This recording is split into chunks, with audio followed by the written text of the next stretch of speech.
We don't have to tell you at home, for many voters, the state of the U.S. economy driving so many people by the millions to the polls. So we have what many call good news where inflation is concerned. It's right here on this screen. Inflation prices and the increase, we're tracking that. They fell to the lowest level in more than 3 years. The price index that the Feds use to really gauge where we are, hitting a 2.1% annual increase in September. That's down that 2.3% that we saw in the month of August. Though what the Fed calls that core price index was a tad hotter than expected. So what's the political implication here? President Joe Biden using this as sort of a victory lap, saying while critics said we needed a recession to lower inflation, instead inflation has come down while our economy has grown more than 12% over the course of my administration. Close quote. CBS News MoneyWatch reporter Kelly O'Grady live with me now from New York to break down these numbers. All right, Kelly. First of all, good to be back with you on the stream, my friend. Second of all, I heard this news, and the thing I wanted to know about was interest rate cuts and the hopes for maybe more. A lot of people wanted to know that.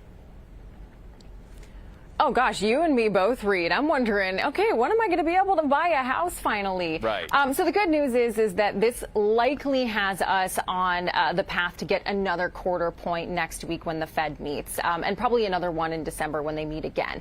The bad news is this wasn't exactly the report card that the Fed wanted. Now, you did mention that headline number, 2.1%. Fantastic. That's what we want to see. It is closer to that 2% target that the Fed has set for us. I'm glad you mentioned core, though, because for me, that's where the so what of this report is. Now, core, that's when we strip out food and energy prices from that inflation report. So it really tells us how sticky, how entrenched inflation is in the economy. And that's why the Fed really looks at that number. So the bad news there is that it came in hotter than expected. It actually ticked up from 2.6% to 2.7%.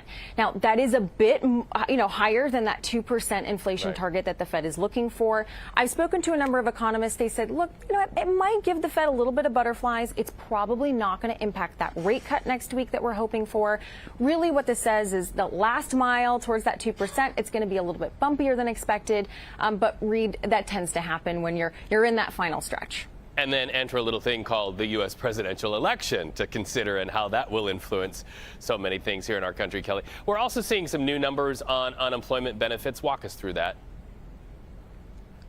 Yeah, so we got jobless claims today. So weekly jobless claims, basically when folks are filing for unemployment, they fell 12,000 to 216,000, and then continuing claims. That's when someone is filing for unemployment for more than 1 week in a row. They fell 26,000. What this tells us is two things. First, companies are keeping their employees. That points to a more resilient job market. We'll get more information on that tomorrow with the jobs report. The second thing that this tells us, Reed, is that the impacts that we saw from Hurricanes Helene and Milton, right? A lot of folks had to go on unemployment because of that. It's starting to ease. You're starting to see those numbers come down. That's good news. We saw a big spike at the beginning of October when people were really getting hit from that. So basically, we're starting to get back to normal. This was a good number for us today, Reed.